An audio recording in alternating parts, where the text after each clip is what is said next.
বাংলাদেশের উত্তরাঞ্চলে ভয়াবহ জ্বালানি সংকট দেখা দিয়েছে। পেট্রোল ও অকটেনের জন্য বিভিন্ন ফিলিং স্টেশনে 2 থেকে 3 কিলোমিটার দীর্ঘ লাইনে দাঁড়িয়ে থাকতে হচ্ছে সাধারণ মানুষকে। ঘন্টার পর ঘন্টা অপেক্ষা করেও অনেকেই কাঙ্ক্ষিত জ্বালানি পাচ্ছেন না। ফলে চরম ভোগান্তিতে পড়েছেন মোটরসাইকেল চালক, পরিবহন শ্রমিক ও সাধারণ যাত্রীরা। এই সংকটের কারণে সবচেয়ে বেশি ক্ষতিগ্রস্ত হচ্ছে পরিবহন খাত। জ্বালানি না থাকায় অনেক যানবাহন চলাচল বন্ধ হয়ে যাচ্ছে, যার সরাসরি প্রভাব পড়েছে ব্যবসা বাণিজ্য ও দৈনন্দিন জীবনে। ভুক্তভোগীরা বলেছেন, সকাল থেকে লাইনে দাঁড়িয়ে থেকেও তেল না পেয়ে খালি হাতে ফিরে যেতে হচ্ছে। এতে সময় ও অর্থ দুটোরই অপচয় হচ্ছে।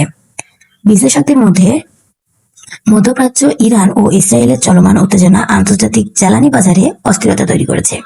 এর ফলে আমদানি নির্ভর দেশ হিসেবে বাংলাদেশেও সরবরাহে ঘাটতি দেখা দিচ্ছে। আন্তর্জাতিক বাজারে দাম ও সরবরাহ অনিশ্চিত হয়ে পড়ায় স্থানীয় বাজারেও এর নেতিবাচক প্রভাব পড়েছে।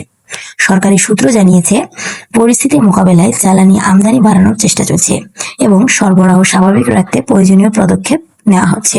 তবে স্বল্প মেয়াদে এই সংকট পুরোপুরি কাটিয়ে ওঠা কঠিন হতে পারে বলে ধারণা করা হচ্ছে। এদিকে সাধারণ মানুষ দ্রুত এই সংকটের সমাধান চান।